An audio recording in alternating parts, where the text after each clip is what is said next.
Ladies and gentlemen, boys and girls of all ages, welcome to the Paranormal Portal.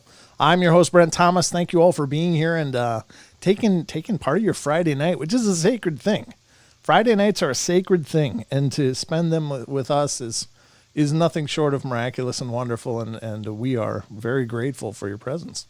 As well as very grateful to Freaky Friday for setting the stage for us. They're a hell of an act to follow, and it's a tough road for us to try to keep up that freaky momentum, but we always do our best.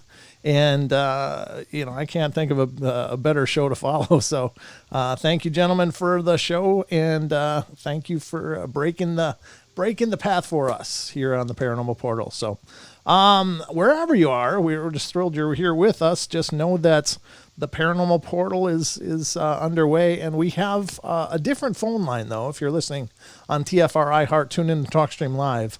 The phone number for the Paranormal Portal is 720-923-0500. Again, 720-923-0500. So it's not the same as the normal TFR call-ins.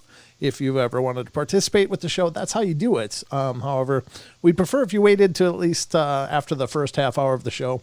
It's just nice to have the first half hour to get some stuff out of the way and get into the groove of the rhythm of the show, and then we'll be happy to take phone calls, especially in the second hour. So without further ado, I should introduce, of course, my co-pilot, my brother in arms, the yang to my yin. Oh boy. Wow. I don't know what else to tell you, but I'm going to welcome my good friend and co-host, Mr. Don Longbeard. Now, those were some big shoes to fill. They are. You think following Kevin's hard. Yeah. Following that introduction is hard. Well, you're part of the magic of the portal. Whatever people think of that magic, I don't know.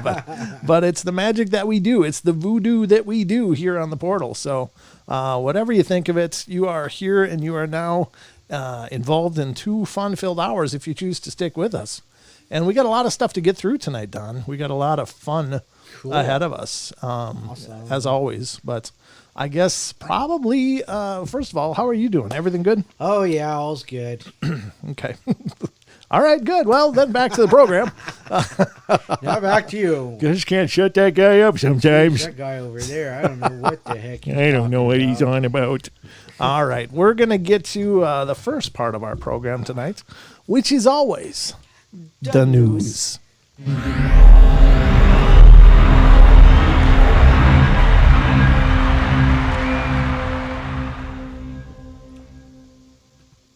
All right, folks, welcome to the Paranormal Portal News Desk. It's the same desk as you just saw a moment ago, but with the different colorings and framing. If you're watching on YouTube, of course, we are broadcasting on YouTube Live as well.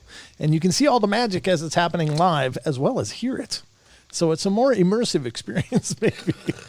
You've got the sights and the sounds. You can look at our 2 ugly mugs all you want as we make the incredible journey of the portal. So first up in our news briefs for the evening, I did say news briefs and not other briefs.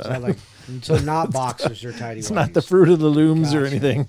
Okay. Those are all different kind of briefs, which we don't cover here on the show for the record. The first one comes up, and this is kind of different, and it might be kind of childish to point this out, but it is kind of weird to us in our Western sensibilities. And I thought, this isn't paranormal, but it's sure not normal. It sure ain't normal. This ain't normal. So we're going to get into this first story tonight, and it's coming from unexplainedmysteries.com. Unexplained-mysteries.com, which is really the hot sheets for the Paranormal Portal News. This site is great. I love this site. And the article tonight is Man Names His Son Communication Office. What? Man names his son Communication Office. Okay. That's right. There you go. A man in Indonesia has made the rather unusual decision to name his newborn son after his workplace. Picking the name of your child can be a challenge. However, most parents will at least make an effort to choose something sensible that won't bring unwanted negative attention to their offspring. These sentiments seem to be lost on Samuel Wayudi, however, who had long remained adamant that if he ever had a son, he would name him after his workplace. He even made it clear to his girlfriend before they were married, and she agreed to his terms. What? So she's as weird as he is. She's agreeable to it as he is, yep. Wow. When she eventually did give birth to a baby boy in December of last year, therefore, the happy couple ultimately named the child Statistical Information Communications Office. Wow. That's right, folks. This child's name is SICO. Sicko. Well, there you go. So the child is named Statistical Information Communication Office. It isn't exactly clear how statistical or Mr. Communication Office is likely to react later in life upon realizing the absurdity of this moniker. However, it has certainly captured the attention of the media. At least his parents have also chosen a shorter nickname for him, Dinko. It's Dinko. Well, that's good. Boy. So he's got that to fall back on because Listen here, you little dink. that might. Yeah. Well, Yeah, there's nothing to say. I don't know. I'm going to leave that all alone there. Whether or not he'll end up getting his name changed in the future, however, remains to be seen. I'm going to probably go with maybe he will. Probably. Yeah. Hey, Stat, what's happening? Stat. Yeah. Well. Hey, Sicko. Sicko. Yeah, that's interesting. Now, again, I suppose it's it's a cultural thing, perhaps, to some degree, but I don't know. That's unusual. Would you name your kid after your work? This is Portal. Maybe if I worked at Hooters. Oh, jeez. I didn't mean that in a gross way, just because it's kind of a cute nickname. Yeah, his name Hooter. is Jugs. Because okay, so never mind. Jeez. Oh my God, it's already getting painful. Wow. I don't know how bad this is going to go downhill from here, folks, but this might be the high point of the show, just so you're ready. We got 2 full hours of downhill after this. So prepare yourself. This might not be pretty by the time we're done. There you have it. Wow. You either call the kid Stat, Dinko, or Sicko, one or the other. Okay, whatever. I kind of like Stats. That's kind of cool. Hey, Stats, what's up? It's like, he might be a really smart kid. What's the word today? Oh, statistic. Yeah, there you go. We'll just call it status quo. Happy girl said rim shot. There you go. Rim shot again. I don't know, folks. I'm not making this stuff up. I'm just reading you the news. I will, however, be much more careful with my editorializing. I can see a need for that. I thought you already knew that. Yeah, you'd think I would, but I got to admit, folks, that hosting a show can be absolutely brutally tough because sometimes things come to my mind that I want to say, but then I have to go back to wait a minute. Ooh, I can't do that. He leaves that for me. Yeah, as my hand hovers over the mute button. Yeah. No, so I do apologize. I don't mean to offend everybody off the bat. But anyway, I don't know how this mind of mine works. All right. But you're getting what you paid for, right? So the next article is coming on this one. Jeez. I think this is just a really bad case of bad luck. Now, I think this is the Guinness guy, right? I think. Is it? I think so. Yeah, he's a park ranger guy. Okay, so this has got to be, well, it is the record as far as I know, but this is a man who was struck by lightning 7 times in 71 years, folks, and this is coming from a decade. That's not a good. That's a hell of a price tag. He's like crap. It's coming again. Yeah. I know he's got his copper underwear on. So go, all right, just make it quick. All right, rubber thing in his mouth that he chew on. Gotta hate it when that happens. The man was struck by lightning 7 times in 71 years.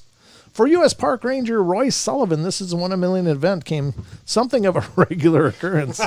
They say lightning never strikes in the same place twice. However, in the case of Roy Sullivan, who lived from 1912 to 1983, 7 times might be more an accurate number. Sullivan's first time was in 1942 when he attempted to escape a fire lookout tower that was being hammered by lightning strikes. As he went outside, he was hit, causing a nasty burn on his leg and blowing a hole in his shoe. Yeah, I bet. He was struck again in 1969, this time while driving his truck. Oh, man. That's really tough because the truck is almost a Faraday cage. Mm-hmm. The bolt entered through the side window and out the other, rendering him unconscious and causing him to crash into a ditch. In 1970, he'd been in his own backyard gardening when he was hit by another bolt from the blue. In 1972, he'd been stationed at a guardhouse in Shenandoah National Park when a lightning bolt struck the building and hit him along with it, singeing his hair. Oh, man, I'll bet you that stunk. Sullivan's misfortune didn't end there either. In 1973, after thinking he'd been outrun a storm in his car, he got out of the vehicle and was once again struck by a big bolt of lightning. This is like the real-life equivalent of Homer Simpson. Dope! In 1976, he was struck again, this time injuring his ankle as he tried to escape. You know this man felt it coming. Why is my hair standing up? Oh, crap! Yeah, he's like, oh, no, not again, jeez. Close the windows, Becky. In his final encounter occurred in 1977 when he was struck while out fishing. That sucks. Boss, I'm calling in Thunderstruck. This is a man that should have made his hobby something like TV. Incredibly, Sullivan managed to survive every single lightning bolt and died at the age of 71 from unrelated causes. He remains the world record holder for surviving the most number of strikes. Wow. Yeah, that's crazy. Wowza. That's incredible. That's gotta hurt. Oh, God, I can't imagine. You know, I gotta just, you know, put it out there. One time I was changing my hot water heater element, and I had done it before. Right. But one time I was in a rush, and you just didn't flip the breaker. I forgot. I did everything except turn off the breaker. And man, I'm telling you, when I hit when there was water on the floor, when I was the water on the floor, I was in my bare feet. Oh, Jesus. And when my screwdriver, Check. Screwdriver hit that element, it was like somebody was taking my bones and stretching them out and hammering them together all the way through my body until my feet. It was like tick, tick, tick, tick, tick. So how many times have you almost died in your life? That's one of them too. Yeah, I'm just thank God that I was able to unlock it, or it didn't like arc through my heart. Yeah, because that would have been game over. But oh my God, that's no fun. And that was just 220. So I can't imagine what lightning would be like. That would just be horrendous. God. That is scary stuff, folks. Permanent curly hair. Yeah, I know. Yeah, at least until they grow out. Yeah. All right, so that's another little glimpse into my joyful existence, folks. For those of you that cared to want to know, here we got one that's kind of exciting. I like these because this to me is I love technology. I love the whole leaping ahead stuff, and I love the whole idea of getting out there and being the whole Star Trek and checking out the cosmos. To me, that is just exciting stuff. And here is an article from unexplainedmysteries.com. Again, could warp drive actually become a reality? And I think it's just a matter of time, folks. This is going to happen. But it says the idea of using the warp drive to travel across large distances is not as far-fetched as it might seem. How long is this? Oh, no. It's a lot of... Oh, no. It's one of those long ones. It's not too long. Not too long. Okay, I'm going to read it as quickly as I can. The closest star to Earth is Proxima Centauri, is about 4.25 light years away, or about 25 trillion miles. 40 trillion kilometers. Okay. The fastest ever space... This is not a valid menu option. Not yet, but it will be once the warp field happens. It really will. The fastest ever spacecraft, the now in space Parker Solar Probe, will reach the top speed of 450,000 miles per hour. It would take just 20 seconds to go from Los Angeles to New York City at that speed, but it would take the Solar Probe about 6.3 633 years to reach Earth's nearest neighboring solar system. 6,633. Yeah. Oh, 6,633. Sorry. That's a lot longer. Yeah. It's only going to take like 7 years. They need bigger punctuation. Well, at least they use punctuation. Yeah, at least they had some, yeah. If humanity ever wants to travel easily between the stars, people will need to go faster than light. But so far, faster than light travel is possible only in science fiction. In Isaac Asimov's Foundation series, humanity can travel from planet to planet, star to star, or across the universe using jump drives. And as a kid, I read many of these stories as I could get my hands on, and I'm now a theoretical physicist and study nanotechnology, and I'm still fascinated by the ways humanity could one day travel in space.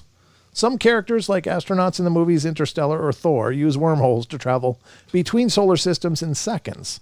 Another approach familiar to Star Trek fans is the warp drive technology.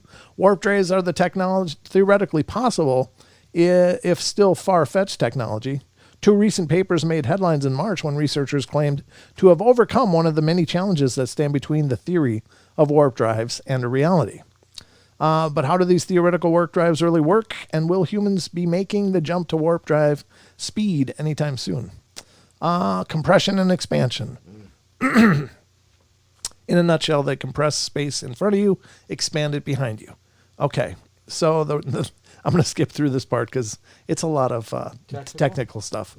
Alcubierre's warp drive would work by creating a bubble that of flat space-time around the spaceship and palette, curving space-time around the bubble to reduce distances. The warp drive would require either negative mass or a theorized type of matter or ring of negative energy density to work. Physicists have never observed a negative mass, so that leaves negative energy as the only option. To create negative energy, a warp drive would use a huge amount of mass to create an imbalance between particles and antiparticles. For example, if an electron and an anti-electron appear near the warp drive, one of the particles would get trapped by the mass and the results of an imbalance. And this imbalance results in negative energy density. Alcubierre's warp drive would use this negative energy to create the space-time bubble. But for a warp drive to generate enough negative energy, you would need a lot of matter. Alcubierre's estimated that a warp drive with a 100-meter bubble would require the mass of the entire visible universe. Wow. That's a bit of a problem. In 1999, physicist Chris van de Broek showed that in expanding the volume inside the bubble but keeping the surface area constant would reduce the energy requirements significantly to just about the mass of the sun. Oh, much better. Oh, yeah. Much smaller. A significant improvement, but still far beyond all practical possibilities. You think? 2 recent papers, one by Alexei Bobrick and Gianni Martir, and another by Eric Lenz, provide solutions that seem to bring warp drives closer to reality. Bobrick and Martir realized that by modifying space-time within the bubble in a certain way, they could remove the need to use negative energy. This solution, though, does not produce a warp drive that can go faster than light. Independently, Lenz also proposed a solution that does not require negative energy. He used a different geometric approach to solve the equations of general relativity, and by doing so, he found that a warp drive wouldn't need to use negative energy. Lenz's solution would allow the bubble to travel faster than the speed of light. That's cool. It's essential to point out that these exciting developments are mathematical models. As a physicist, I won't fully trust models until we have experimental proof. Yet, the science of warp drives is coming into view. As a science fiction fan, I welcome all this innovative thinking. In the words of Captain Picard, things are only impossible until they are not. Very cool. Well, there you go, folks. So, at least it's becoming more of a manifested reality, right? And you're basically looking at the birth of reality in many regards. I mean, this is an idea, and it will encompass or will enable us to touch the stars, literally. Mm-hmm. And I think that's really exciting. I hope you all share that excitement. I think most of us in here are probably science fiction-y and can appreciate that idea, right, Don? Yeah, absolutely. You know, because once it's like stable and safe, I'll go. Yeah, absolutely. I appreciate that. Me too. I'm just looking at the time here because I think we got time for one more. And then, you know what? There's one more. And this one is more of a, hey, guess what happens? This is what happens, folks. If you're on let's say you get on the next bus to Mars and you're like, hey, The next bus. let's just check it out. Take the kids on a vacation and check out Mars. Well, if something goes sideways on Mars, there's apparently some planning that they already have in order. So let's see what this says. And this is what happens if you die during a trip to Mars. Soylent Green. I guess you're not getting there. It hasn't happened yet, but it is inevitable that one day someone will die during a mission in deep space.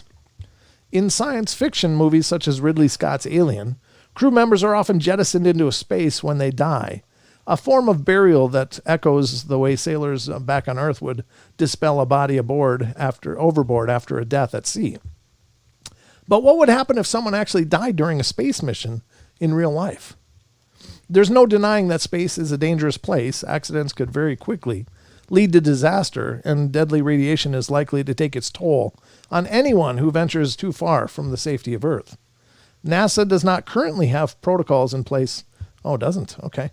For such an eventuality, and it's not a foregone conclusion that the decision would be made to jettison the deceased body into space. One astronaut who has considered the possibilities is NASA's Chris Hadfield. Okay, what are we going to do with this corpse? He wrote in his book, An Astronaut's Guide to Life, while speculating about how such a scenario would be handled. There are no body bags in the station, so should we shove it in a spacesuit and stick it in a locker? That's really morbid. But what about the smell? Should we send it back to Earth? Or resupply ship and let it burn up in the rest of the garbage on reentry? Jettison it during a spacewalk and let it float away into space?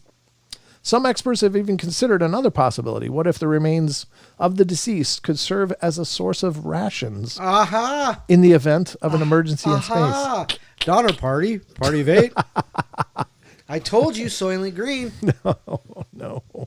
While it might seem unfathomable, there have been many situations on Earth, such as in a plane crash in the mountains, in which the survivors had to dine on human remains to survive. Yeah. Ultimately, how to best deal with this in space is something that will have to be decided upon eventually, especially when humans begin venturing out on deep space missions. Let us hope, however, that such protocols will not have to be enacted in practice for a very long time. I told you. See, Yeah, well, dang it. that's a morbid possibility, though, isn't it? I never would have thought of that. I was just thinking, yeah, open the window, see you later. Thanks. Chuck 'em out. Yeah, yep. Just, that was the only thing that occurred to me. Or somehow burning up the body, like, they said, the reentry or something into the Earth. But what about that? What if they were stuck and they had to survive? Yeesh, that's kind of dark. I don't know. I don't like that, but that's the reality of the possibilities, I guess.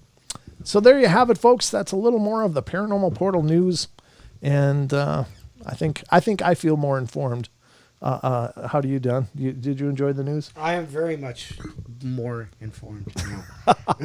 I'm, actually kind of afraid.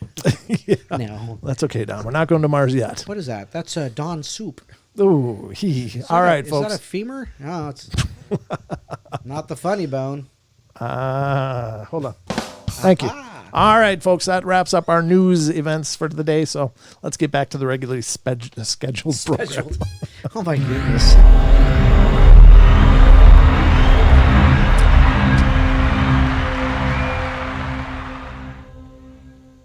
All right, Don. We're back to our regularly scheduled program. Special. Aren't you just special? It's like my palate's kind of locked up tonight. All right. Wake up. We're going to go with this, but ladies and gentlemen, we're kind of moving towards the break here. And as we do, of course, we'll be back. If you're new to the show, what happens is that we are broadcasting on not only on YouTube, if that's where you're catching us, but we're also breathe. We're also on TFR, iHeart, TuneIn, and TalkStream Live networks. We're just everywhere tonight. We are. But unfortunately, when we're on the networks, we have to take the breaks because that's how the bills are paid. So every half hour, we're about 27 minutes, we'll be taking these breaks. But those of you on YouTube can enjoy some music and video The wonderful compositions. stylings of Mr. Brent Thomas. Yeah, that's right. That's right. 2022 attempt to redirect an asteroid Dimorpheus, and so the hype begins. I don't know what that means. Let us find out. I guess we'll look into that as well. But ladies and gentlemen, we're going to go to our break here in just a couple seconds. So stick with us. Don't go away. We'll be right back on the other side with a lot more of the weirdness that is the Paranormal Portal. And hopefully you'll be here when we come back. We will be taking attendance. So just saying. And there could be a quiz, so stick around. I'm waiting for the music. It's not coming, Don. You know, the music's been messed up for the last... Oh, there it is. Oh, there it is. There's the bell. All right. We'll be right back, folks. Don't go away.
right, ladies and gentlemen, we are into the second half hour here on the Paranormal Portal. And as always, we are thrilled to be here with you. And thank you all for being here with us as we dive into the fun and wonder that is the world of the paranormal. So, and it's all on the table here, especially tonight.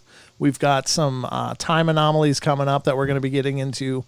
And I was trying to get a file that we could play for the show, but I couldn't get it working in time for the show. But it's a feature that was put together by our good friend Wes Germer from Sasquatch Chronicles. But we're going to showcase that on Wednesday. But it has to do with time anomalies. It was really cool, and something that he broadcast on his show. But we are getting into a lot of things. I've got several things pulled up here, Don. Nice. So let's see. Just what. Let me know what I'm supposed to comment on. Or just my professional approach. It's brilliant. Brilliant. I like these odd creature reports that we hear about rather, and I really think they're interesting because it never ceases to amaze me the catalog of things that are out there. Like there's so many things, and I don't know that they're all the same things, or are they unique species, or are they what the hell's going on? But one of which is the little people.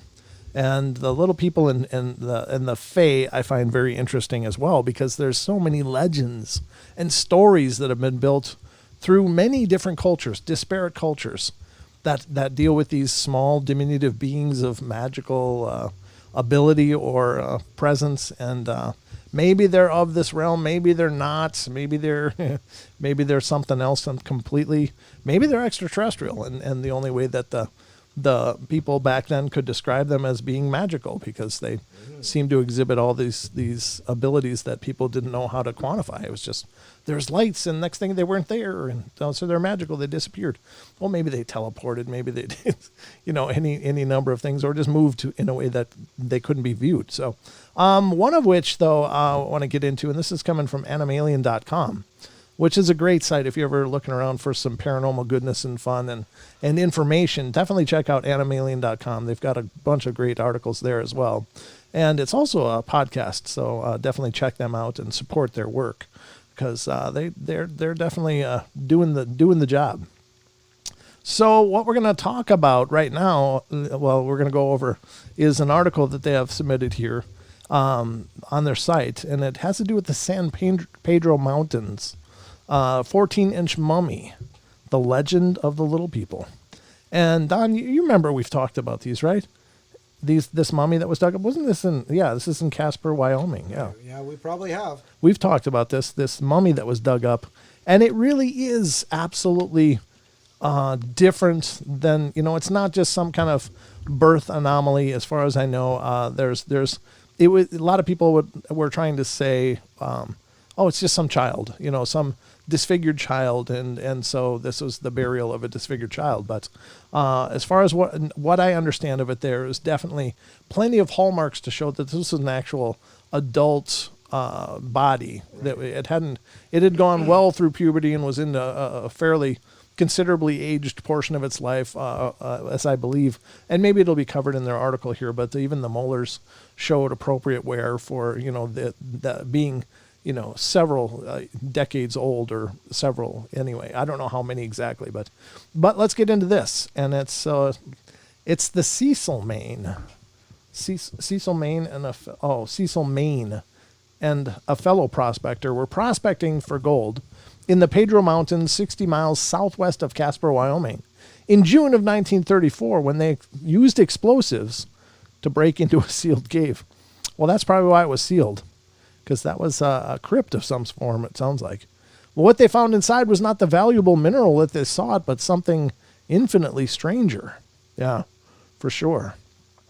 There on a small rock shelf sat a bizarre set of mummified remains that have captured the imagination and stirred debate in the 80 years since its discovery. The human mummy was frozen in a seated position, preserved in the dry air of the cave. It stood only 7 inches tall. So that is so small. And it weighed about 3/4 of a pound. Casper Maine swore to the discovery 2 years later in a signed affidavit dated November 13th, 1936. However, there is confusion as to who exactly discovered the remains and when. Some newspaper articles placed the discovery in 1932, a full 2 years earlier than when Maine claimed to have found the mummy. Others claim that Maine was not the discoverer at all. Rather, the mummy was found by an unnamed shepherd. What is certain is that the tiny mummy was found and that it traveled a long, strange path before its disappearance some 20 years after its discovery in 1950. So it just got swallowed up somewhere. When Maine swore to his affidavit, he claimed that the mummy was owned by a man named Homer Sherrill, who was being kept in the Field Museum in Chicago. However, the Field Museum has no existing record of the mummy ever being in its possession. Yeah. More likely is that the mummy made its rounds in Casper, where Maine and his fellow prospectors showed off the remains in Casper as a curiosity. The remains reportedly were bought and displayed in a drugstore for some time, reminiscent of how Elmer McCurdy's remains were put on display by the embalmer who mummified him. What is more certain is that around 1950, a Casper businessman named Ivan Goodman acquired the remains. He took the mummy to Dr. Harry Shapiro, curator of biological anthropology at the American Museum of Natural History in New York. The scientists examined and x-rayed the mummy. Oh, there we go. Okay. He sent the x-rays to George Gill, a professor of biological anthropology at the University of Wyoming, and the scientists found that the remains were likely those of a child or stillborn or dead soon after birth who suffered from anencephaly, a congenital defect characterized by the absence of most of the brain.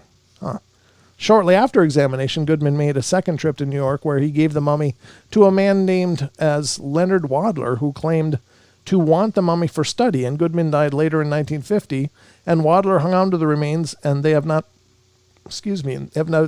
been seen again for 60 years. Some believe Wadler was a con man who sought the use of the mummy to make money, and they believe he took the remains to Florida, where they remain to this day. However, in the absence of a paper trail or any evidence, it's hard to tell for sure. Wow, that's really crazy. This is a lot of new information. I wasn't familiar with all of this other intrigue that surrounded this. This is really bizarre. Little people in the mountains. While the Pedro Mountain mummy is no longer with us, the photographs and x-rays remain. And these photos have sparked the imagination for decades, leading people down strange rabbit holes. Native American legends from the Pedro Mountains region claim that a race of tiny humans live there. These little people could be friends to humans or foes, depending on their mood and how people have behaved towards them. To believers, these mummified remains confirm that the little people do exist. Still others believe that a race of pygmies lived in the Pedro Mountains, but that they were of a less supernatural origin. So what? They were there. Yeah, that's true. I wonder what can be gleaned from these X-rays, though. That's what I find really curious, because these are X-rays, and it's very, very bizarre, though. At 7 inches, I mean, that would definitely be a premature infant, but Right. I don't know. Anyway, let's continue. It says, they seek the San Pedro mummy to examine it in hopes of overturning conventional evolutionary examples for human origins. They believe the mummy was millions of years old, far older than the current understanding of evolution can account for. Others seek the little mummy for less pseudo-scientific reasons. Dr. Gill remains intrigued by the remains, wanting to rediscover the mummy whose x-rays he examined so long ago. The doctor, in an interview with Unsolved Mysteries in 1994, hoped to stir up interest in the matter. A Wyoming rancher saw the episode and brought another mummy found in the Pedro Mountains. The remains were of a little girl in a similar state as the Pedro Mountains mummy.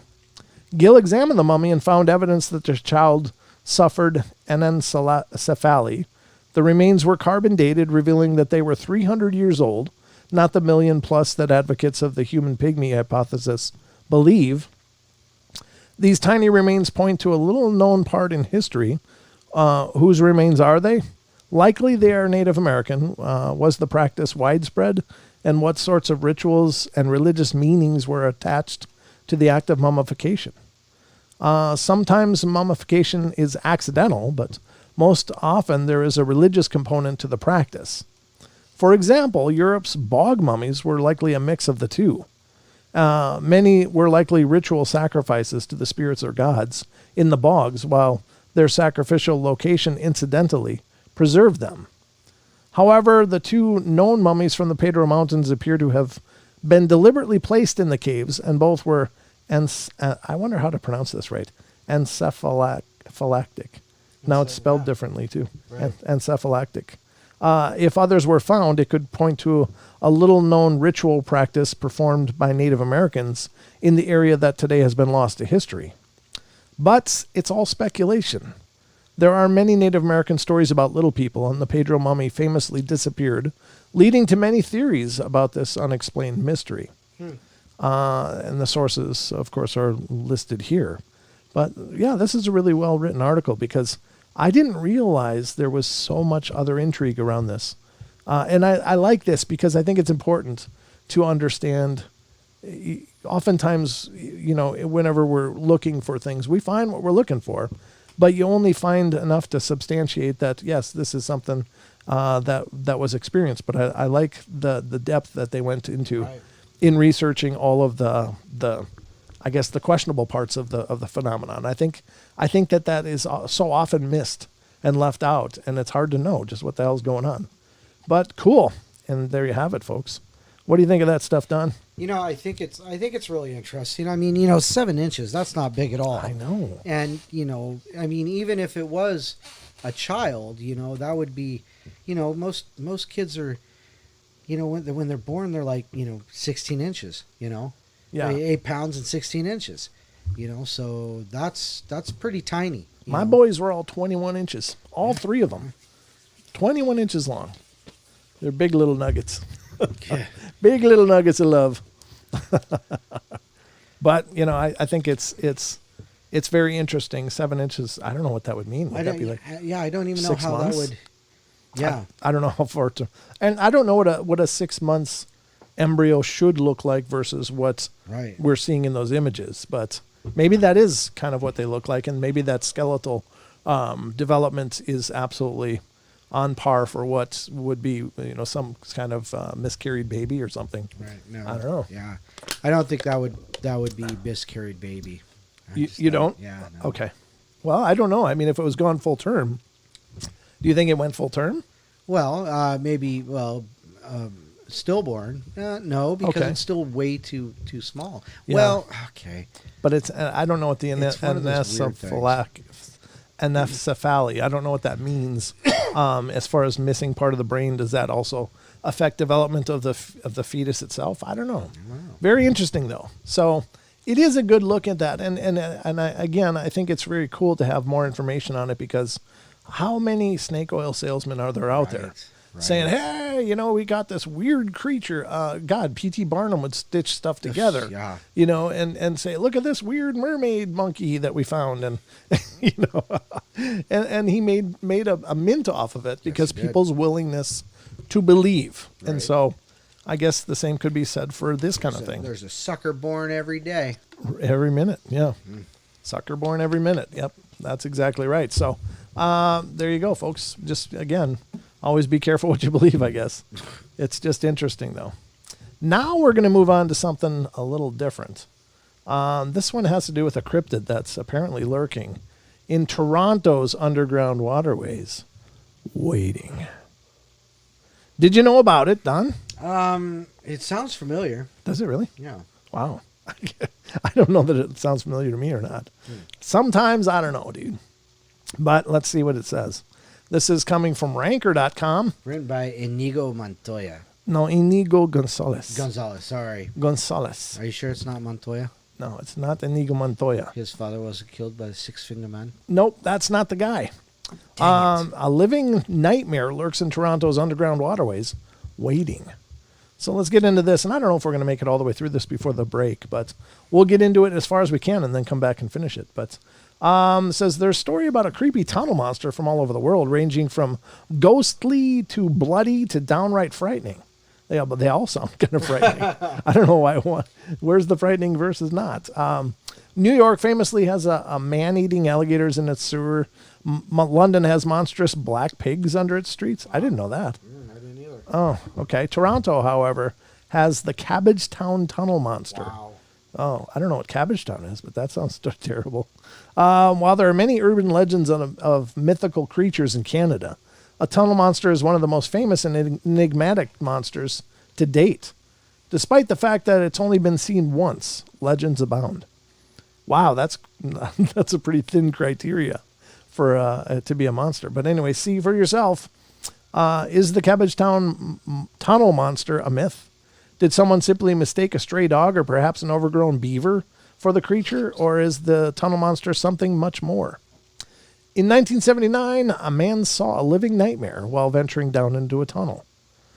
The origins of the urban legend come from a 1979 article in the Toronto newspaper, the Sunday Sun. The article titled Tunnel Monster of Cabbagetown, ? Evokes some pretty interesting imagery. The article purports that a Toronto resident of the Cabbagetown district named Ernest was searching for a missing kitten when he came across the tunnel near his apartment building. He encountered a monster roughly 10 feet it was 10 feet in, and was so shocked and frightened by it that he fled. The article notes that he saw a living nightmare he'll never forget. The creature was so unbelievable to Ernest that he barely told anyone about it. He said to the reporter, "If I tell you what I saw, people will think I was drunk or crazy. They will never believe me." The tunnel monster is long, thin, and has an orange head, orange-red eyes. Why'd they put a robot? It's a Doctor Who image. Okay. Yeah. Gotcha. Ernest, the first and only person to see the tunnel monster, described it as somewhat monkey-like, but with orange slanted eyes. It was pitch black in there, and I saw it with my flashlight. The eyes were orange and red, slanted, and it was long and thin, almost like a monkey. 3 feet long, large teeth, weighing maybe 30 pounds, with slate gray fur. But even more than how the creature looked, Ernest was spooked most by the fact that it spoke to him. Specifically, it warned him against going any further. It said, "Go away, go away," in a hissing voice. Then it took off down a long tunnel to the side, and I got out of there as fast as I could. I was shaking with fear. I think it's talking tunnel monsters definitely would be fearful. It may have collapsed the tunnel entrance to prevent more visitors. Animal Planet's Freak Encounters featured a segment on Toronto's tunnel monster. In the show, Toronto sends sewer workers to inspect the tunnel system. When Salako Kalfu, director of Occult Research Bureau, was interviewed on the show, he noted that the tunnel was partially collapsed, possibly by the creature itself. Well, that's a hell of a speculation. Yep. I mean, a tunnel collapse could be by the creature. Well, it could be by gnomes, or Dwarves. Wayward dwarves, Yeah, you don't know what the hell collapsed it. One theory is that the creature actually knocked down part of the tunnel wall to prevent people from going further to look for it. So if that's the case, then this creature would probably have the ability to tear a person into small pieces. Probably. But what measure could he possibly have gathered to combine the two?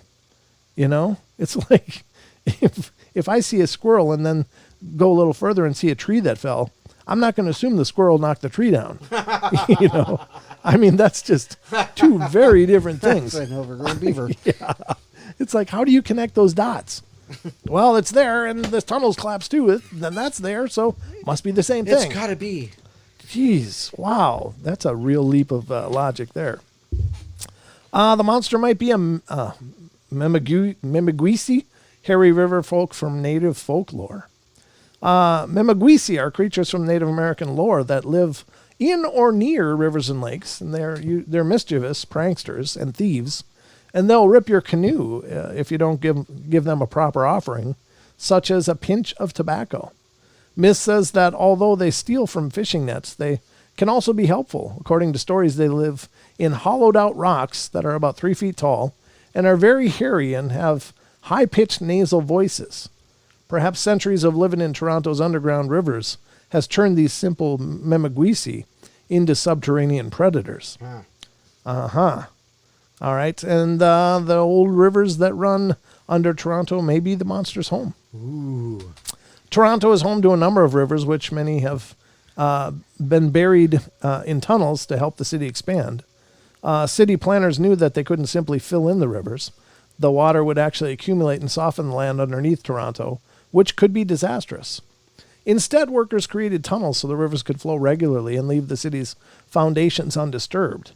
And there are even nature hikes dedicated to these rivers called Lost River Walks. Imagine for a moment that the Memagwisi, the river folk of old, never left their watery homes and instead chose to stay underneath the city. What would generations of tunnel dwelling do to them? Good question. I can't imagine it would be good, though. You done? No, not me, because I watched this movie called The Time Machine one time. Yeah? And it had the Eloi and the Morlocks. Okay. Yeah. And the Morlocks weren't good people. They lived underground. Oh, sure. Sure enough. Yeah.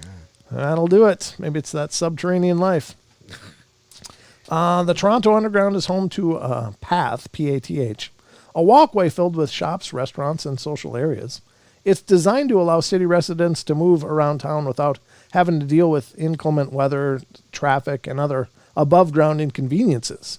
However, there are many other non-public and secret tunnels under Toronto, only some of which have been discovered. For example, Lakeshore Psychiatric Hospital once used a system of tunnels where staff members could navigate to the hospital with ease. And there's a secret tunnel under Roy Thompson Hall, which was discovered in the 80s, and it mysteriously held a locked safe whose contents have never been publicly disclosed. Huh. Others believe that the tunnel where the monster was found leads to a secret UFO base Bum, bum, bum. located underneath Lake Ontario, just off the shores of Toronto. Ooh, that's a wicked one right there. That's spooky. It could be part of an alien experiment underneath Lake Ontario. One of the most popular urban legends in the Toronto area is that the alien city or UFO base lies underneath Lake Ontario. The legend arose from sightings of strange lights that sometimes hovered above or around the lake. An enterprising conspiracy theorist whose pen name is Commander X. Wait. What? Commander X, wasn't he part of Anonymous? And he was on Lucky Show one time. Okay, maybe so. Now, if that's the same Commander X. I don't know. Could be more, but it could be the same person. Has even written a book describing multiple alleged alien bases all over the world, some underneath huge bodies of water. Again, how could you know that? I don't know. It should be noted that Commander X's bibliography is quite sensational and definitely conspiratorial. In any case, the UFO base urban legend has led some to some speculation that the tunnel monster is actually of alien origin, perhaps even an alien experiment. That'll do it for sure. That's spooky too. It could be a chupacabra. Oh, jeez. Everything could be a chupacabra, Don. It's a bear. It's a bear. In South America, Puerto Rico, and parts of the United States, there are mythical creatures who roam the countryside called chupacabras. They are meat-eating monsters that typically go after livestock such as cattle, chickens, goats, and even family pets. Chupacabras are about 3 feet in length and typically have red eyes, just like the tunnel monster, although they're usually known to have hairless, leathery skin, and are a few stories of chupacabra that have scales, wings, or fur. Many maybe chupacabras as far north as Toronto keep their fur, considering how cold Canada is in the winter. So the tunnel monster could be a chupacabra, or at least a genetic cousin. Cousins. Ontario is also home to another monster called the Omaginacus. Omaginacus? Sure. Okay. Omaginacus. I don't know. I'm doing my best. Which translates to the ugly one. It's a monster that was frequently seen 40 or so years ago, which is roughly the same time when the tunnel monster was last seen. The timeline makes Omaginacus prime tunnel monster suspects. There are notable differences, however. Omaginacus are definitely furry and have large teeth, but they also have a bald face and are far shorter than the 3-foot monster seen in 79. Omaginacus are river-dwelling creatures that vaguely resemble a mix between a beaver and an otter. Well. Well, there you go. That looks like it's it. So Wow. we dove into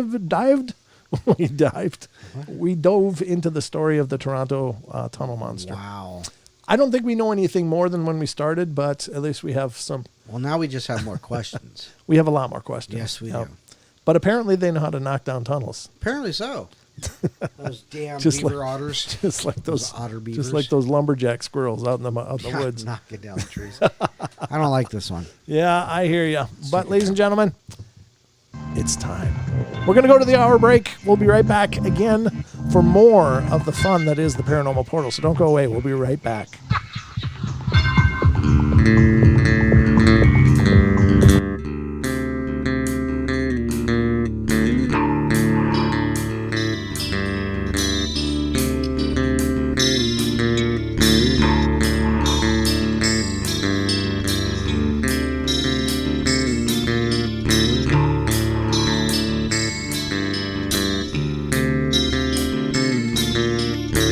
Everybody likes to play their games. Everybody loves to place their bets.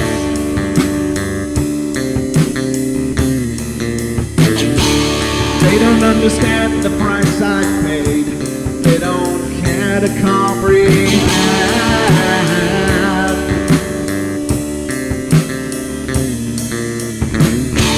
Trace their lines upon my body, ripping scars across my heart.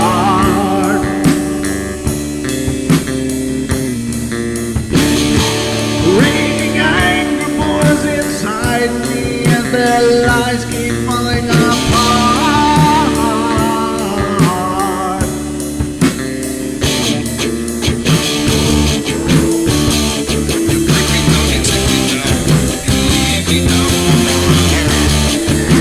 I'm not talking yet. I'm not talking yet.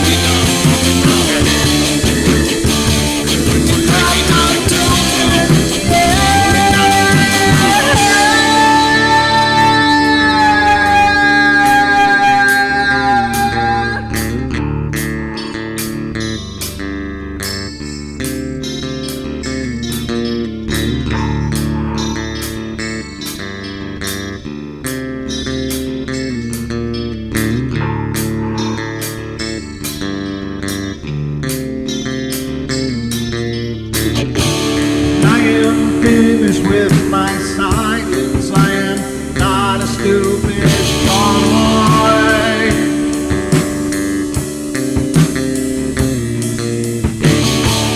No more breaking me with kindness. Just you dance upon my joy.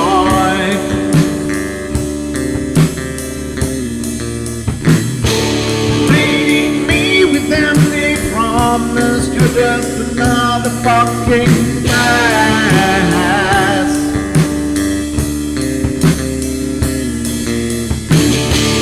Taking off the slice of my sanity. Just make sure that you're well fed.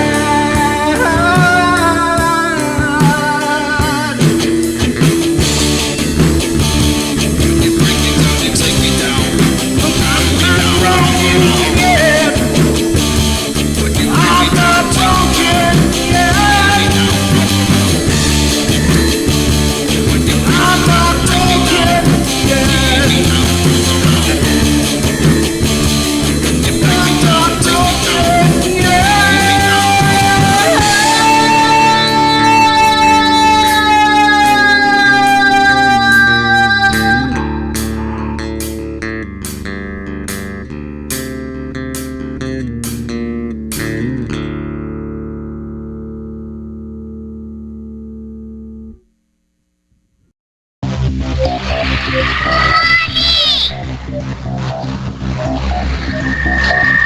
I can't see you, Mommy. Where are you? I've never lived anything like it.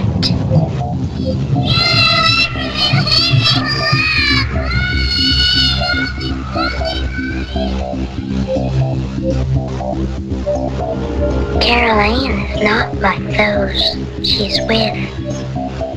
They're attracted to the one thing about her that is different from themselves. Her life force. It is very strong. It gives off its own illumination. It is a light that implies life and memory of love and home and earthly pleasures. Something they desperately desire, but can't have anymore. Right now, she's the closest thing to that. Poltergeists are usually associated with an individual. Hauntings seem to be connected with an area.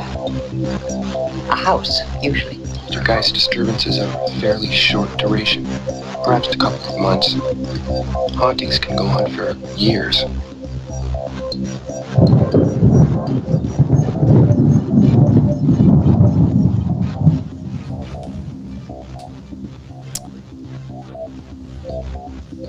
Hello, everybody. Hello.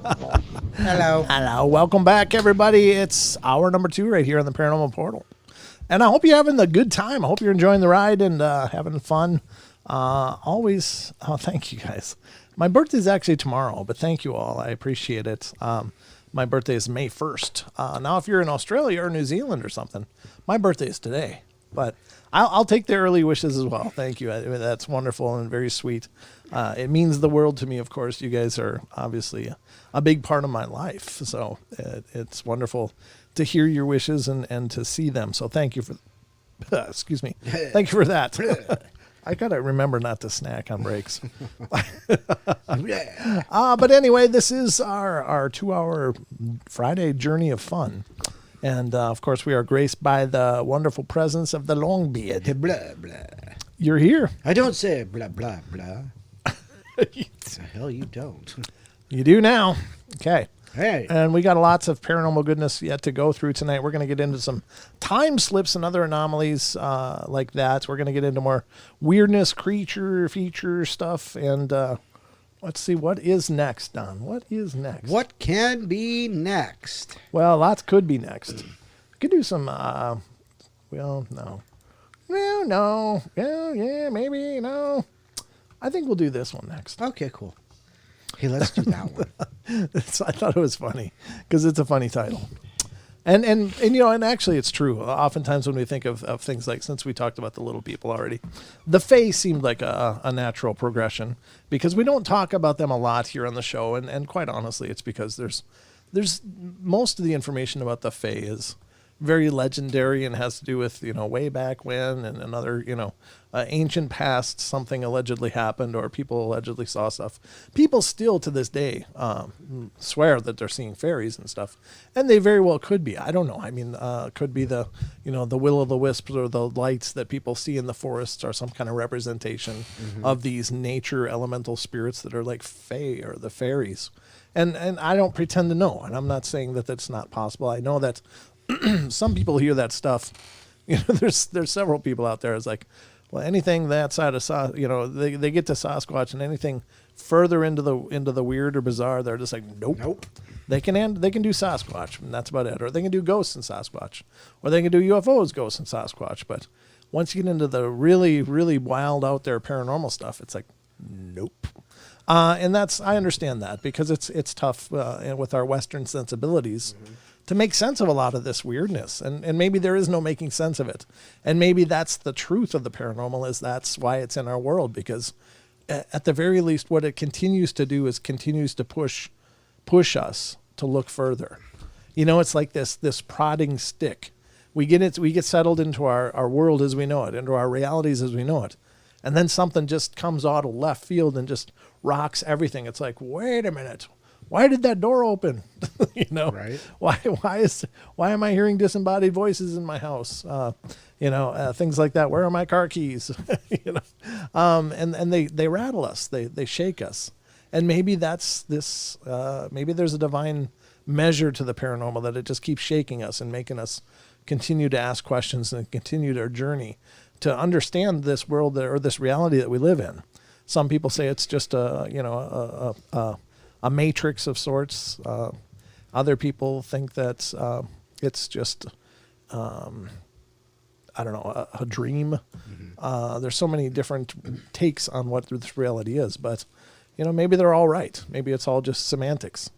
It's whatever you think it is, and maybe that's what the beauty of this world is. So let's get into these stories about the Fae, and this is coming from Ranker.com, and it's 15 stories about fairies that prove that they were more creepy than cute. So I don't even know. I haven't pre-read this or anything, so we're going to read it together. It was presented by Amber Fua on December 26, 2019. Fua. That's an interesting last name. I think that's pretty cool. Amber Fua. Okay. I don't even know what nationality that would be. That's very interesting. But anyway, let's look at it. It says, when you think of fairies, what comes to mind? Tinkerbell. I don't think that was meant to be answered so much as, but anyway, Oh, thank you for that contribution, Don. I got you. What is that called? It's called a Rhetorical question. Yes. All right. You probably picture an adorable and sparkly creature akin to Disney's Tinkerbell. Wow. Wow, Don. It's like they're psychic. Oh, yeah. A lovely and above all friendly presence. You may even want to make a contact with them. Unfortunately, glittering humanoids with butterfly wings are the stuff of children's stories. Retrace fairy folklore, and you'll discover their secret, scary origins. Cultures all over the world put their own disturbing spin on the Fae. When Wales, fairy folk take away babies and leave their own twisted offspring in their place. Yeah. I know that's a legend that they have over there. Scottish Kelpies, meanwhile, are known for their taste for human flesh. As for Icelandic Hoodle folk and Filipino Babroka, you have to keep reading to discover just what makes them so chilling. Just because they're mythological doesn't mean that fairies are any less frightening.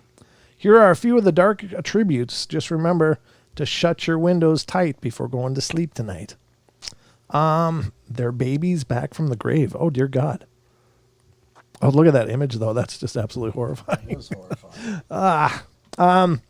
It says Ootbirds are the fairies that are believed to be the revived spirits of babies who pass during harsh winters. They tend to haunt anyone who hangs around the sites of their demise. Misery is their mission. Ootbirds are even known to transform into large, terrifying owls that prey on night travelers. Wow. Yeesh. That's a creepy picture. Wow.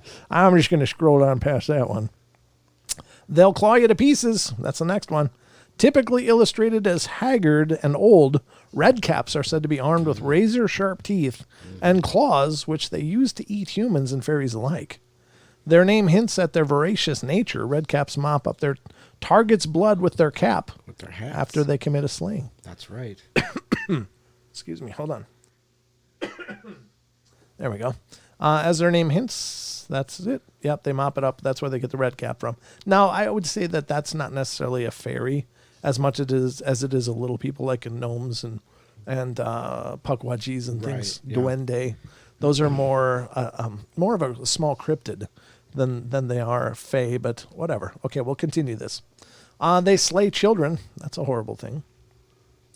Bien Fion fairies are known as drowning fairies, and they're said to pull children to their underwater doom.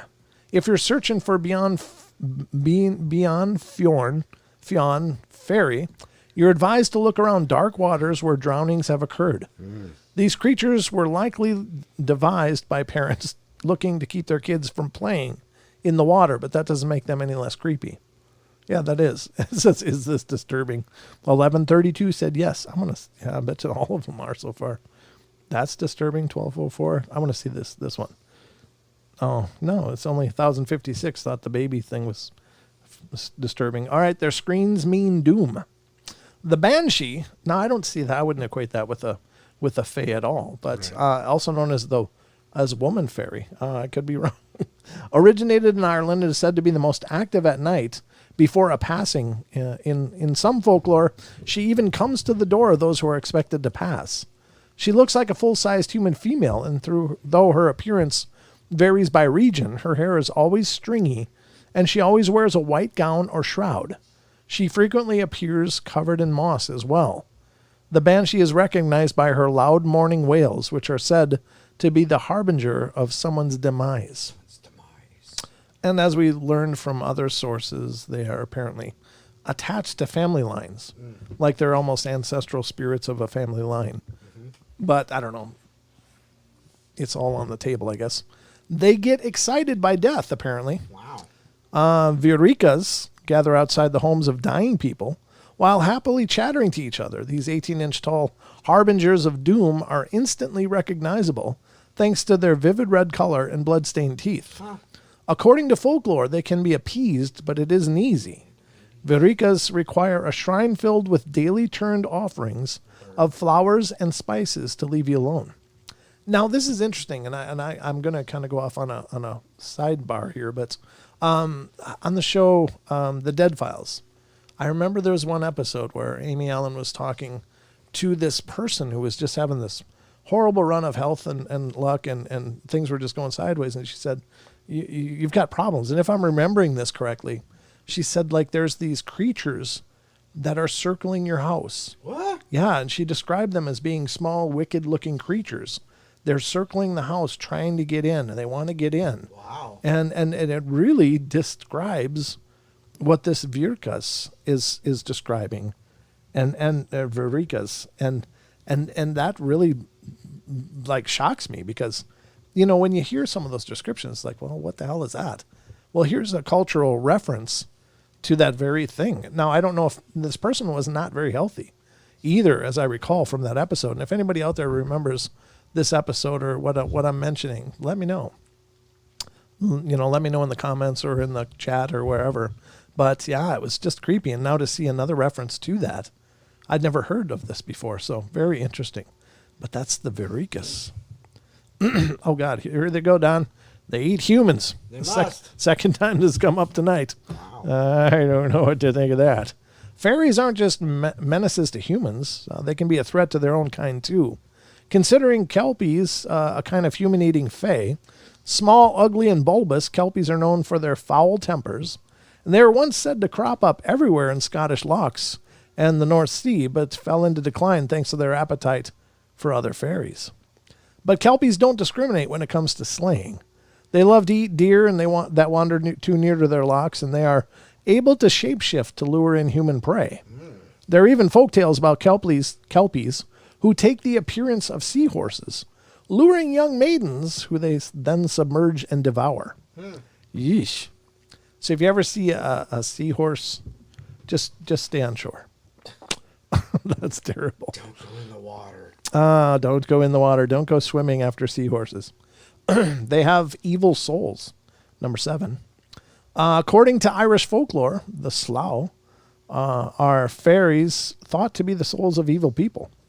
These fairies travel in a swarm at night, often appearing like blackbirds. Their preferred prey are dying people who have yet to have given their last rites, and some stories, however, say that you can call them by feeling deep sadness, or simply by saying their name. No, that's wonderful. I've already said it. That's great. Now they tell me, oh, Yeah, dang here comes it. the second time. Just keep calling them there, sucker. Yeah. Once they have you in their sights, I like how you just skipped skipped over that. I'm just saying. I didn't want to try to pronounce it again, Don. That's all. Once they have you in their sights, the only way to be rid of them is to offer another person. Wow. Zoinks! Like, yeah, Scoob. Unfortunately, I should have turned that way. But they're easy to spot in their humanoid form. The slough look like malnourished people with leathery wings. Ooh, that's Now, terrible. maybe that's what was circling that person's, because you said in the episode of whatever that was with Amy, what's her name? Yeah, exactly. How much are you listening, Don? Well, you know, Amy. Welcome Allen, to the show, Don. But maybe that's what she saw circling around the house, because they look like blackbirds. They are around dying people who have yet to be given their last rites, and there you go. So maybe that's what she actually saw. Well, either way, it's still disturbing. That's spooky. It's not any better. They lure you in with bait. Bacon? Yeah, that's the longbeard bait. According to Filipino folklore, the Berberoka are highly dangerous fairies that inhabit rivers and swamps, and they're said to prey upon fishermen by ingesting large volumes of water, thereby bringing up fish. And once the fishers make their way to that specific spot, the Berberoka regurgitates the water to capsize their boats. Yeah. Ultimately, the helpless fishers are dragged underwater and eaten. Boom. Wow, that's dark. They take babies. God. Oof. Bendith, a clan of Welsh fairies, are notorious baby nappers. They nab human babies and replace them with their own deformed offspring, known as crimbles. Crimbles. Sometimes the Bendith will return the baby after teaching it about music, but more often than not, parents are require the assistance of a witch to get their child back. When they aren't taking children, the Bendith get their kicks riding horses and tangling up their manes. Wow. Huh. Well, there you go. The ugliness can end you. That's, What the hell is that? I don't know. I'm not even sure. It's like an eye with ears and some kind of beard and an arm and a leg. There you go. A threatening but solitary creature, the Fashan fairy, lives in the Highland Mountains. The Fashan's brooding nature is due to its appearance. It has only one of everything. One ear, one arm, one leg, and one toe, and one eye. And all these features are centered directly down the middle of its body, which is both hairy and feathery. Wow. The creatures are said to be so hideous that the mere sight of them can stop a person's heart. The Fashan is sensitive about not having wings or the gift of flight, so it waves a spiked club at all living things that cross its path. What are you looking at? I can't fly. Yeah. Bam. Take a step to the left. Yeah. I've only got a right foot. I don't have a left or a right. Get out of here. They'll get you lost. And this is real common. Yeah. They'll get you lost. Mischievous will-o'-the-wisps haunt marshy grounds and love playing practical jokes. However, their jokes consist of leading travelers astray with their flickering lights, sometimes leading people straight to their own doom in the bogs. It's believed that steering clear of the will-o'-the-wisp footpaths is the way to avoid them, although they are known to sometimes help people who are kind to them and offer them money. Money? Wonder what they need money for. Lawyers. Oh, they are lawyers. Yeah. Lawyers of the wooden realms. Okay. The lawyers of the woodland Let's realms. just give it money and see where it takes us. They're always after me like the arms. It's like a cabbie. Here's your money. Take me somewhere. They wreck ships. The blue men of the Minch, or sea kelpies, prey on sailors. They sport green beards and hair, and are pretty buff. Nice. Some say that these creatures live in caves underwater, and that they can control the weather and the seas. If you ever plan on sailing the high seas, make sure you have what it takes to defeat the sea kelpies. According to folklore, captains have escaped disaster on the water simply with their sharp tongues. However, the blue men of the Minch can only be beaten in rhyming duels. Whoa. So it's like freestyling with Eminem. Precious. You only get one shot. You got to go full 8 Mile on them, Don. That's all it is. Just hold the spaghetti, please. I don't need spaghetti.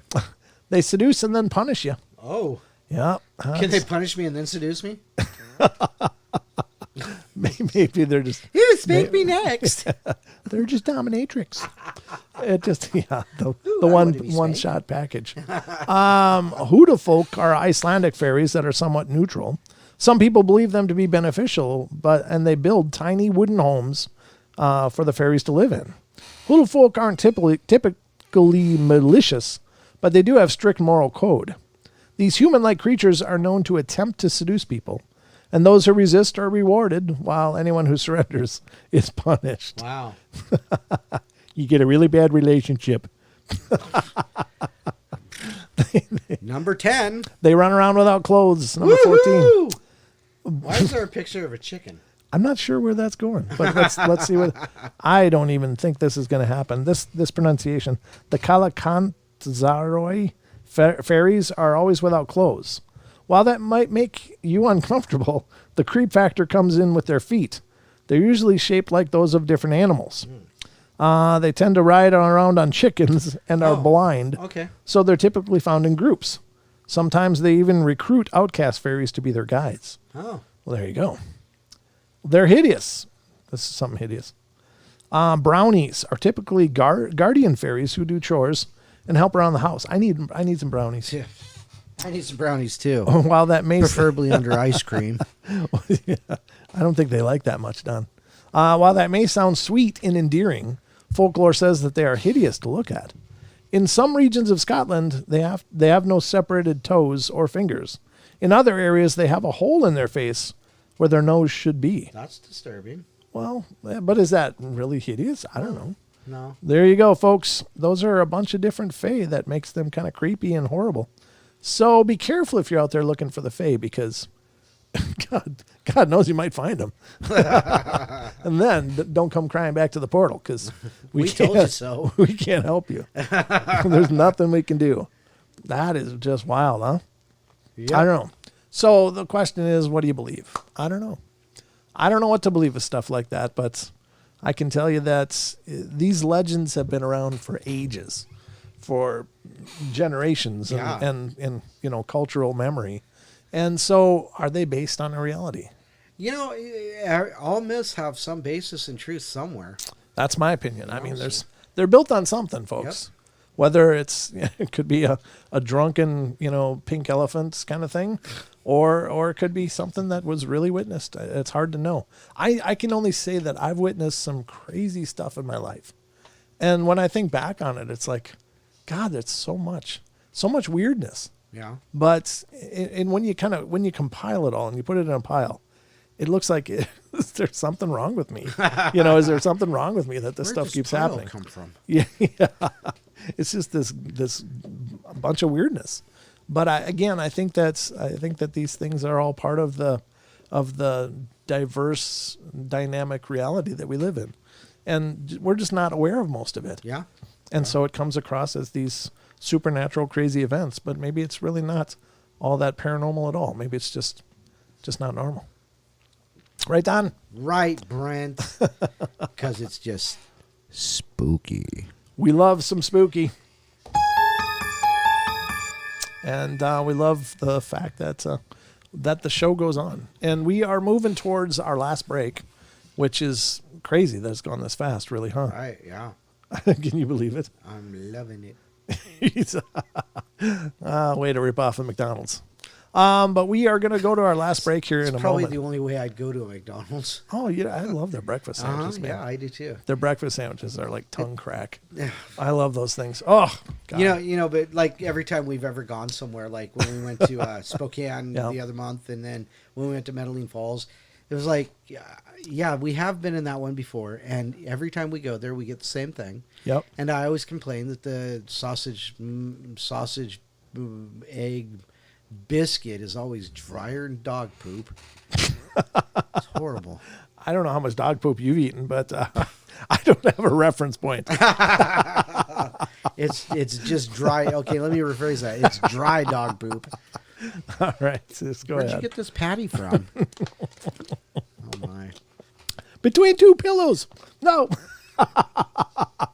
Oh boy. All right, folks. I do want to make a mention. I haven't neglected to up to this point, but 46 and 2. What is that? What? I don't know. Keep going.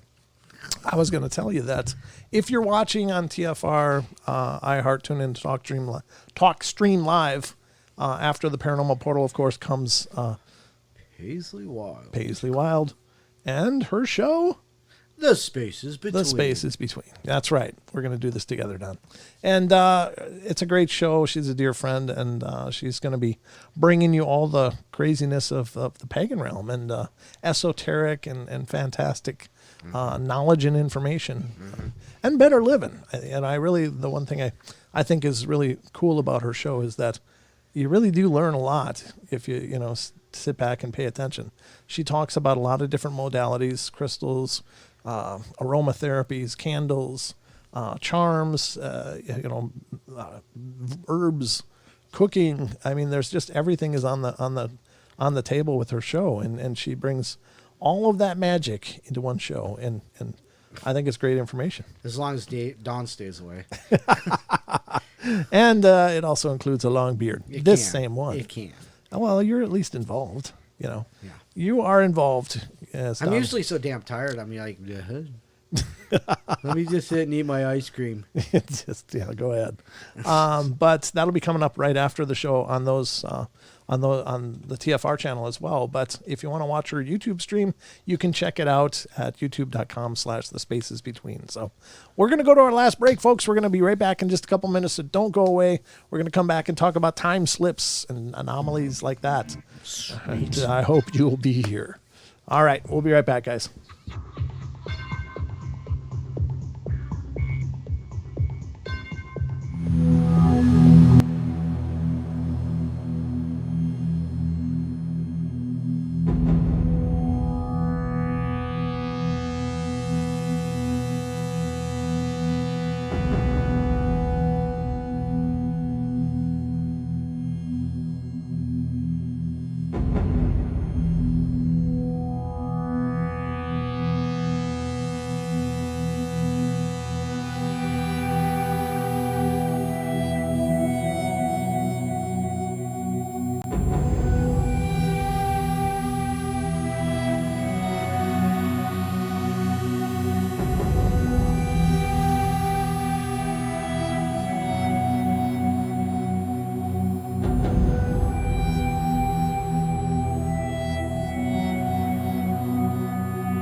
Don. Hey, Brant. How you doing?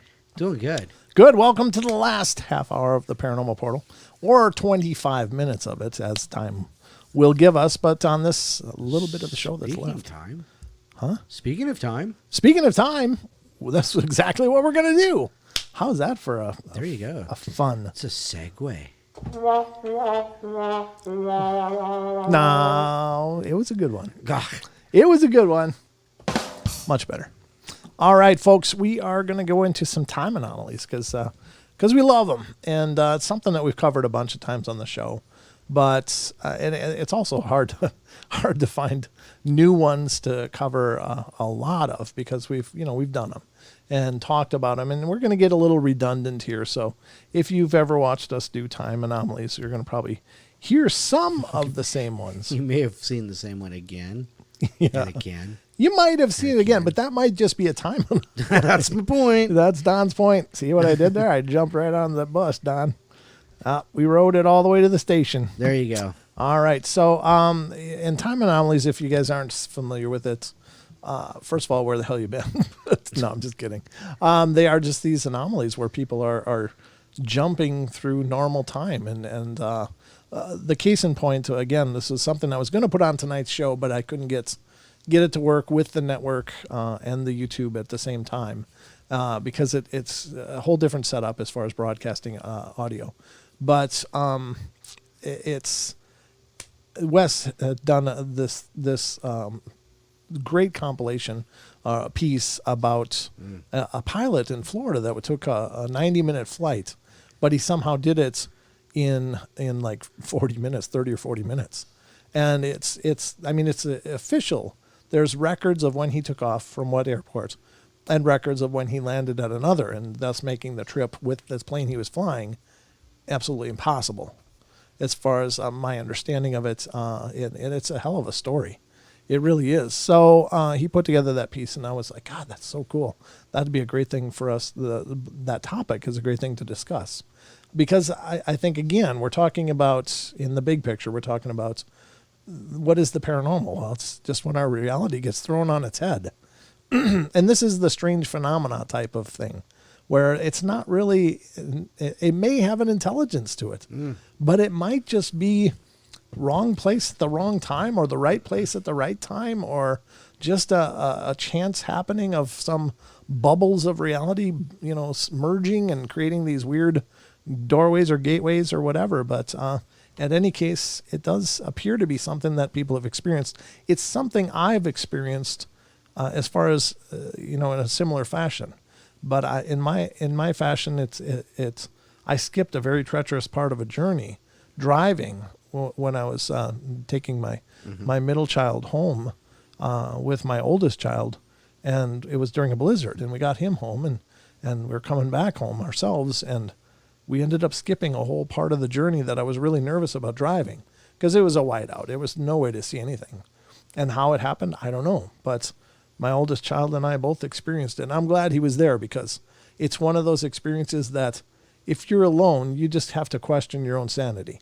Be like, well, God, what did I do? Did I stroke out there? What happened? But since my son experienced it as well, it was, just crazy. So it's something I'm a little bit familiar with. I don't know if I've had more than that one or not. I think I might have, but again, when you look at the whole bucket of things that have occurred, Right. Have you done? I've really kind of thought about that.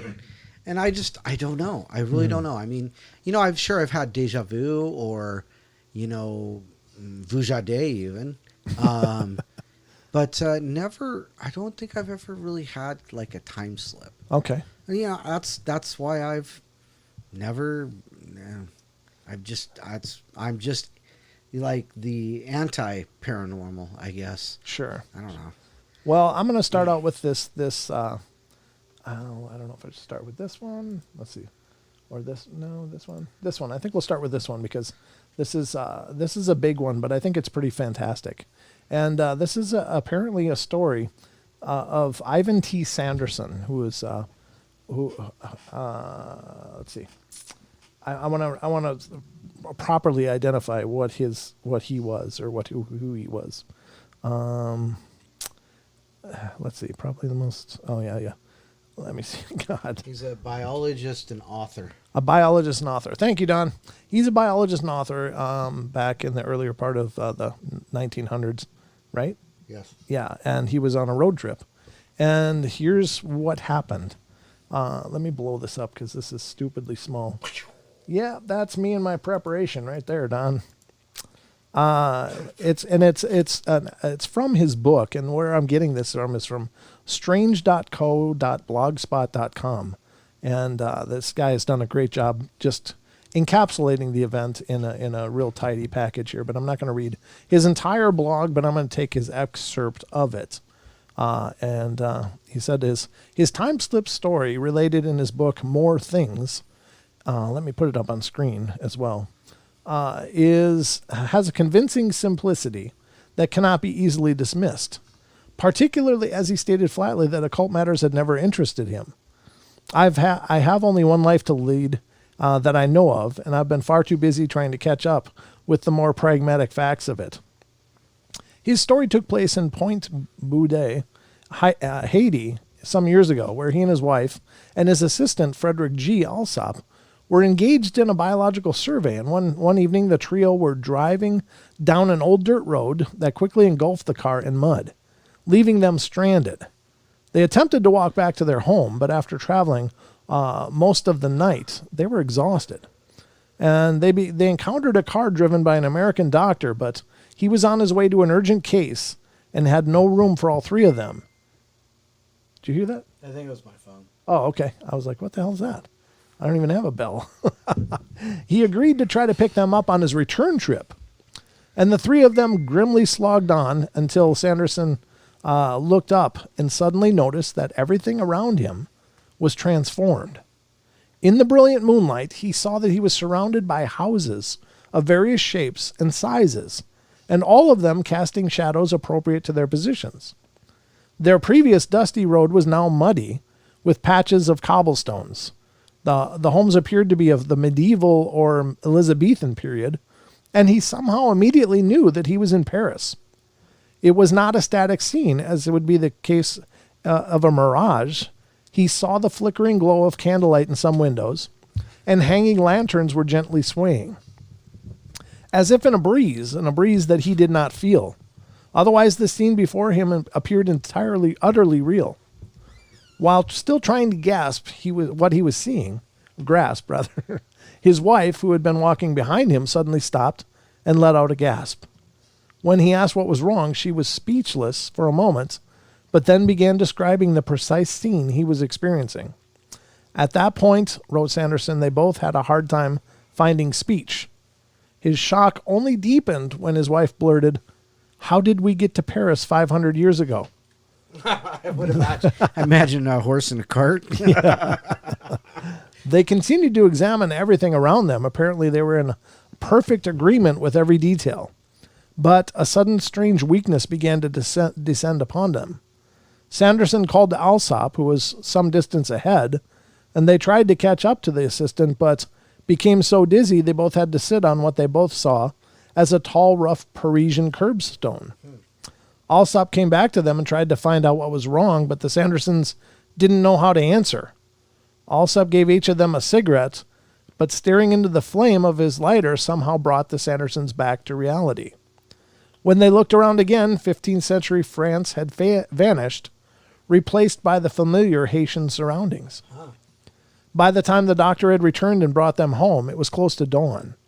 They were stunned to find that their house servants, all of them local residents, had not departed for the night as usual, but had a freshly prepared meal and hot baths waiting for them.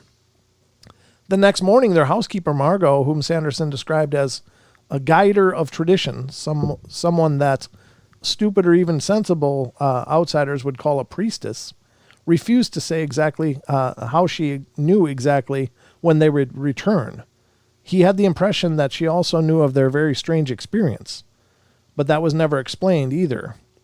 Later, however, a young Haitian man told Sanderson, "You saw things, didn't you? You don't believe it, but you could always see things if you wanted to." That last line has haunted me ever since I first read Sanderson's book some years ago. just how much could we all see or know if we really wanted to. Yeah, that's brilliant. That's a brilliant saying. Now, what were they out doing? Were they doing like an excavation or? Yeah, they were just doing their biological survey is what it sounds like. Yeah. So, I mean, scientists out trying to find things. Yeah. So maybe they were they hit a spot where their vibrations match the you know what I mean, the universe. Everything just came clear and they saw, through a veil backwards in time.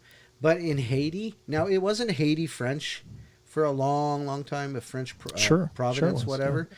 So maybe, but yeah, it's kind of weird though. That's a good point. I hadn't even connected those dots, but yeah, that's crazy though, right? Mm-hmm. I mean, what would you do if you're walking down the street and suddenly you're in ancient Greece? Ancient Greece? I don't know, just somewhere random like that. I don't know. What I'd probably eat. You would eat? Yeah. I'm like, give me food. I was like, the cuisine of the world. So here's the interesting part of that experience, because it was, although they were able to see it, there's a few keys in there that show that they weren't actually fully present there, because they didn't feel the breeze that was blowing that was affecting everything around them. Right. And they, I don't know that they saw anybody, but it's very curious that, the breeze was absent. So it just, to me, it says, well, it was some kind of gateway that they were looking through, into, yeah. Right, or a vibration that they became sympathetic to, yes, due to what they were going through. And it's hard to say, but yeah, I would think that if they did say that they could sit, and what they saw it as was a curbstone, which I'm not sure what that looks like, if it's just like a curb like we imagine in our streets, or if it's something different. But was that exactly what they were sitting on? Did it appear as maybe a stump in Haiti? I don't know, that he and his wife were sitting on. Right. So that's very interesting. Or did they end up just sitting on the ground in the reality they were in? And it's hard to know, but that's really curious. That's a crazy story, and it's excitingly cool, because this is a learned person. This is not a person who is obviously taken with flights of fancy or ungrounded thinking. Right. And I hate to say that because it sounds disparaging. I'm prone to ungrounded thinking, except that I do, I still have a logical filter that things got to go through. But I'm open-minded. This guy doesn't sound like it as much, but he had this experience, and it was profound enough to make his book, which I think is pretty cool, because that's a hell of a deal, right? Yes. I don't know. I think that's just really neat. Now, this is his story is not incredibly unique, because there's many other stories much like it, and we're going to get into another one now. And this one is coming from the Smithsonian Magazine. Oh, goodness. I don't know how long this is going to be. Oh, dear God, look at that font. Wow. Look at that font on. What the hell? It's fantastic. It's fantastical. Let me fantastically blow it up so that I could actually read it. Now it just got longer, didn't it? Yes, it did. All right. Amazing how that works. I'm going to like full Brent vision here. Yep. Thank you. Okay, here's the next article. This is from, it says, when 3 British boys traveled to medieval England, or did they really? Or did they? 1957 time traveler recalls a feeling of unfriendliness and unseen watchers, which sent shivers up one's back. This is coming from SmithsonianMag.com. So it's not your normal paranormal publication, but I don't know what kind of weight or measure they're going to give this. But can you do me a favor? Sure. Ask them where the giant bones are. Oh yeah, I'll get. Yeah, we'll get there. Yeah. We'll hit the contact me, and we'll get to that later. All right, then. All right. So Kersey in 1957, watercolor presents an idealized image of the village. It was commissioned for use in a railway advertising campaign. It does give an idea just how the old Kersey must have looked to strangers in the year it became central to a time slip case. All right, looking back, the really strange thing was the silence. The way the church bell stopped ringing as a little group of naval cadets neared the village. The way even the ducks stood quiet and motionless by the shallow stream. that ran across the road where the main street began. And when the boys thought about it afterwards, they recalled that even the autumn birdsong faded as they neared the first houses. The wind had dropped to nothing, too. Not a leaf stirring on the trees they passed, and the trees appeared to cast no shadows. The street itself was quite deserted, not so odd, perhaps, for a Sunday morning in 1957, especially in the rural heart of England, but even the remotest British hamlets displayed some signs of modernity by then. Cars parked by the roadside, phone wires strung along roads, aerials on roofs, and there was nothing of that sort in this village. In fact, the houses on the high street all looked ancient. They were ragged, hand-built, timber-framed, almost medieval in appearance, one boy thought. All three Navy cadets walked up to the nearest building and pressed their faces to its grimy windows. They could see that it was some sort of butcher's shop, but what they glimpsed in the interior was even more unsettling. As one of them recalled for the author Andrew Mackenzie, there were no tables or counters, just 2 or 3 whole oxen carcasses which had been skinned, and in places were quite green with age. Oh, dear God. There was a green painted door with windows and with smallish glass panes, one at the front and one at the side, rather dirty looking. I remember that as we looked through that window, in disbelief, at the green and moldy green carcasses, the general feeling certainly was one of disbelief and unreality.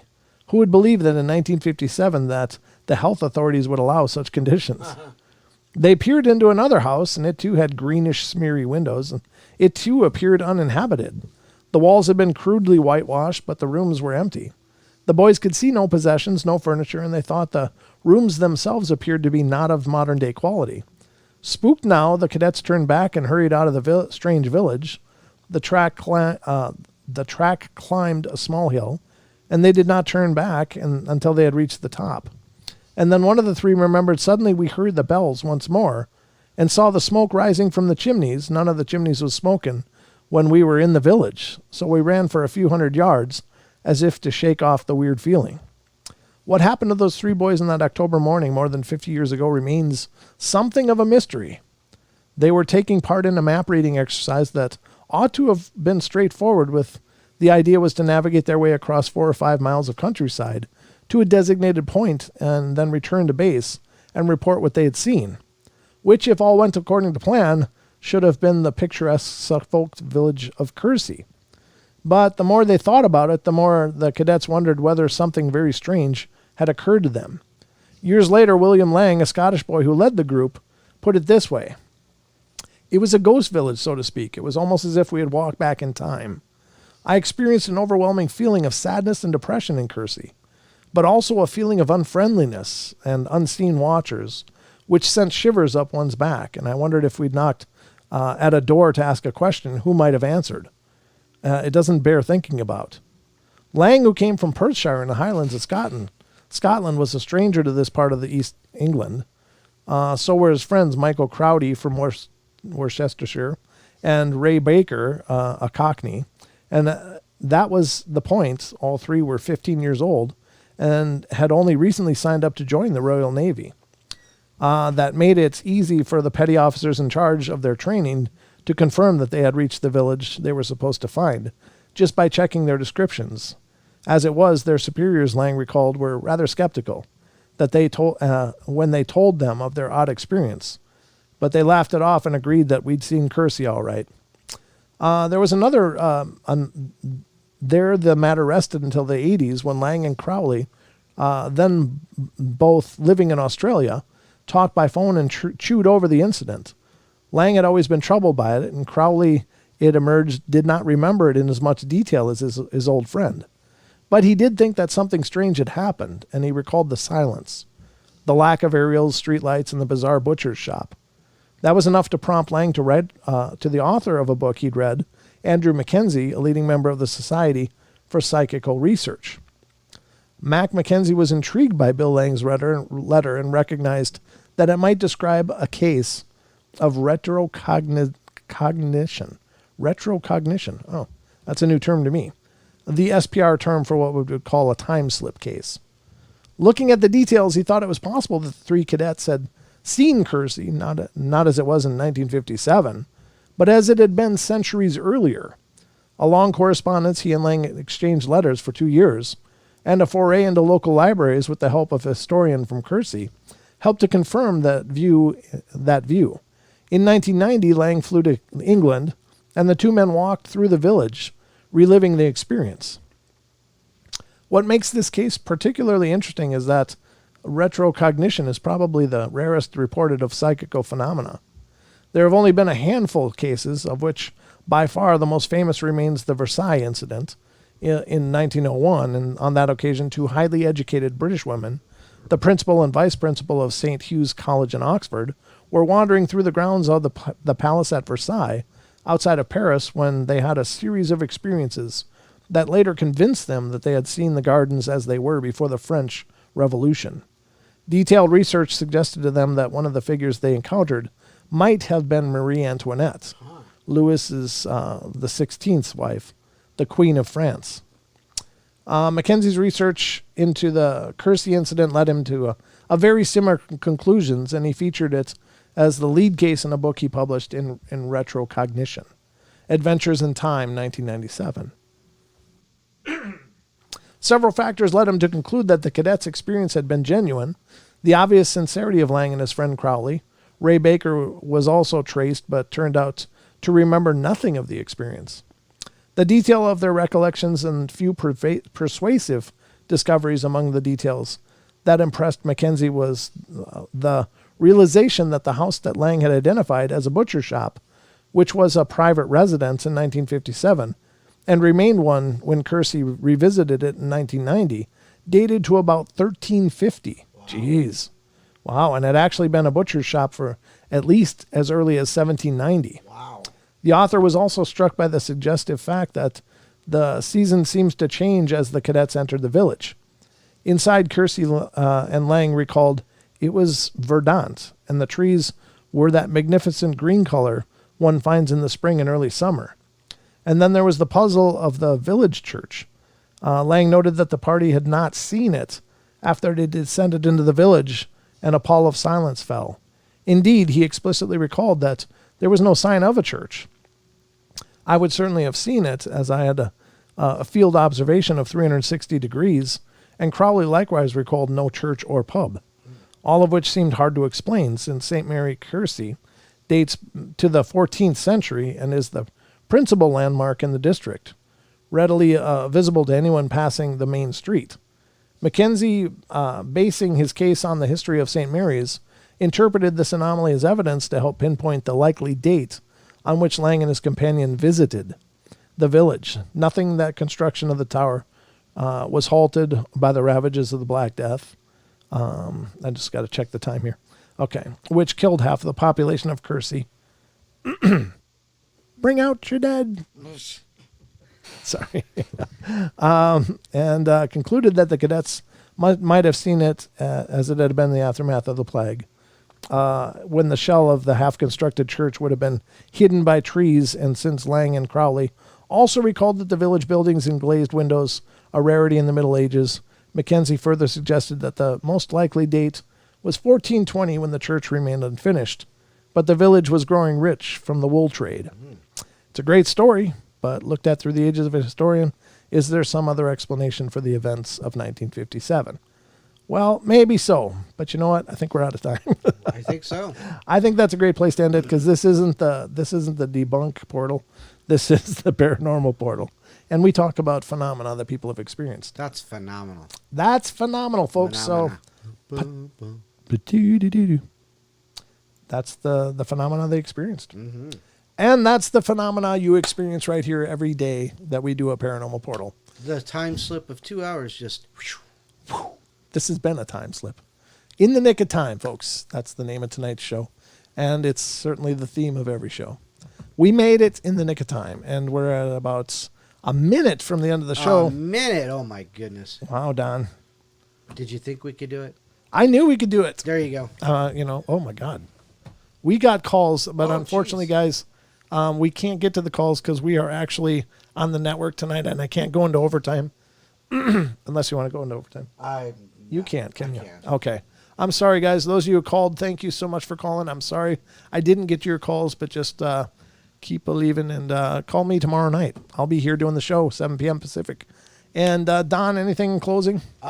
Spooky Mom, Teespring. Remember, I made that promotion. That's 15% off. Remember? 15% off for Mom's Day. For Mother's Day. And it's Spooky Mom. How would your mom look in a nice new Paranormal Portal t-shirt? I don't think any kid think good. What the hell was that? All right, we're out of time, folks. Love you all. Be good, be kind, be nice. Take care of each other. Help each other out. Find the magic in every day, and remember to laugh as much as you can. All right, guys, I'll see you tomorrow night, 7 p.m. right here. Good night. Take care.